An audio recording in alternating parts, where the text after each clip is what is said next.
Good morning and dear श्रोतागण। ये कहीं भी न बताएं, इस चीज को आप जरूर ख्याल रखिएगा। इन चीजों को कहीं भी न बताएं। क्या है? देखिए श्लोक। अर्थनाशम मनस्तापम गृहे दुश्चरितानि च वंचनम च अपमानम च मतिमान न प्रकाशय। इसका अर्थ है, भावार्थ ये है कि धन का नाश, मन का ताप, घर के दोष, ठगे जाना और बेइज्जती कहीं भी न बताए। अब देखिए इसकी व्याख्या। धन का नाश का मतलब है कि कभी और कहीं भी किसी कारणवश आपका पैसा गुम हो जाता है, व्यापार में लाभ की जगह हानि हो जाए, यदि धन को दान या भोग में उपयोग नहीं किया गया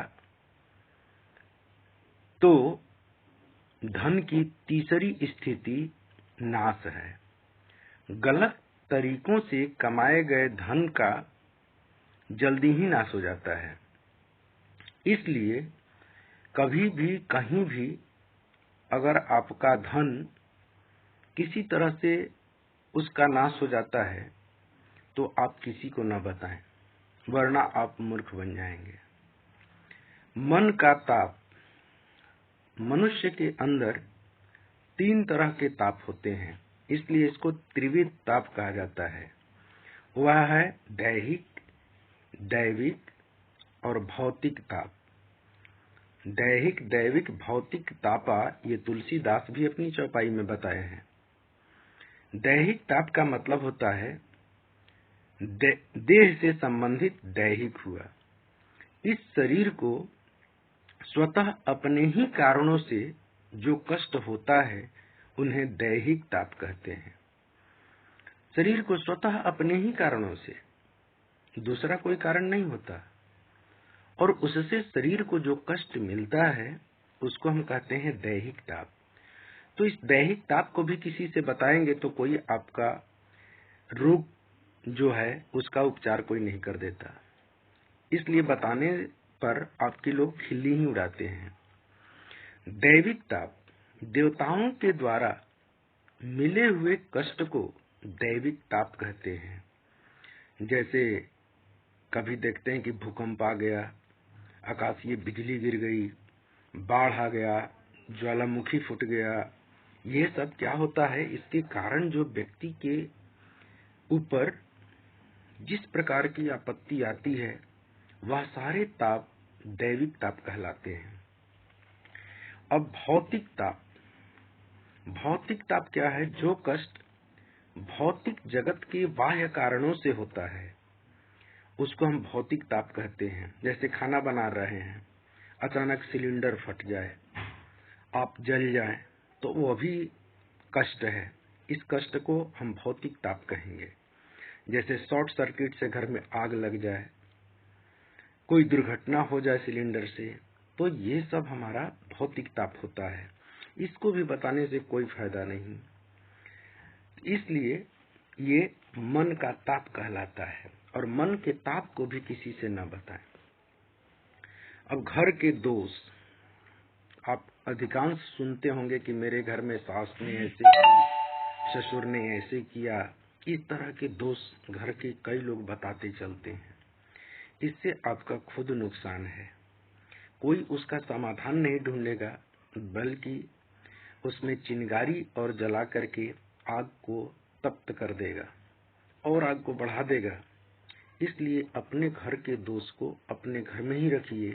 किसी के बताने से उसका कोई समाधान नहीं मिलता। तो घर के दोष। फिर है ठगे जाना।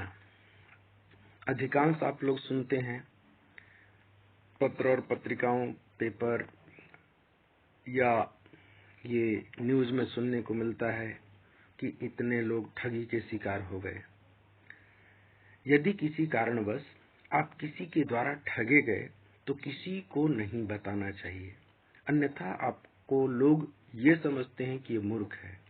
जैसे आजकल व्हाट्सएप कॉल करके कई तरह से ठगी किए जा रहे हैं लोग। यदि उसके झांसे में आ गए तो आप ठग गए। इसी चीज को किसी से अगर बताते हैं तो वह व्यक्ति आपको बोलता है कि इतना पढ़ लिख करके इंसान कैसे ठग गया, आदि आदि बातें कई तरह की करते हैं। तो हमारे कहने का मतलब ये है कि यदि किसी कारणवश आपकी कहीं किसी तरह से आप ठगे गए तो इस चीज को न बताएं, क्योंकि वह आपको ठगी का कोई समाधान नहीं बताएगा या आपका पैसा नहीं मिल जाएगा, इस तरह की बातें, बल्कि आपके लोग खिल्ली ही उड़ाते हैं वहां भी। अब है बेइज्जती। क्या है? बेइज्जती। कहीं बेइज्जती, इसको भी कहीं न बताएं। क्यों? इसलिए कि यदि किसी कारणवश आपकी कहीं बेइज्जती हो जाती है पुलिस के द्वारा, या और भी किसी कारणवश आप जेल चले गए, या और भी कोई चीजें, तो आप इस किसी से भी या किसी के सामने अगर इस तरह की बातें सुनते हैं तो वह आपकी हंसी उड़ाता है। इसलिए किसी को न बताएं अपनी बेइज्जती। कहीं किसी कोई पद पर आप कहीं सर्विस करते हैं, आपसे बड़ा अधिकारी आपको कोई डांट देता है, आप आकर के किसी को बताते हैं तो वह आपकी हंसी उड़ाता है।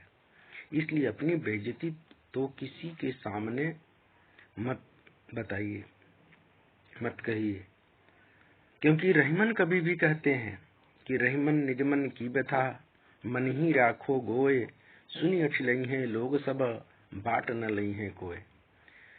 इसका मतलब ये हुआ कि मन की व्यथा को, निजमन की व्यथा, निज मतलब अपने मन की जो व्यथा है, दुख है, उसको किस में रखना चाहिए? तो मन ही राखो गोए, अपने मन में ही छुपा करके, गोए मतलब छुपा करके रखो।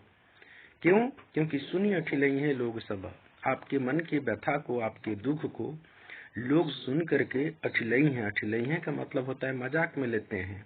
बाट न लई है कोई उस दुख को दूर नहीं कर सकता, बांट नहीं सकता, बल्कि उसकी लोग खिल्ली ही उड़ाते हैं। इसलिए इस श्लोक को अच्छे ढंग से आप मनन करेंगे तो आपको पता चलेगा कि ये श्लोक कितनी बड़ी बातें कह जाता है। आपके जीवन के अनेक गतिविधियों को ये समझते हुए आपको हमेशा सचेत रहने की सलाह देता है। इसलिए जो भी पेरेंट्स या जो भी लेडीज इस चीज को देखें, इस चीज को जरूर अपनाएं। और मैं ये कहूँगा कि यह अगर वीडियो आपको लगे कि अच्छा है तो जरूर शेयर करें और सब्सक्राइब करें, आइकन बेल दबाएं। धन्यवाद। इस तरह की अच्छी अच्छी बातें मैं डालते रहूँगा।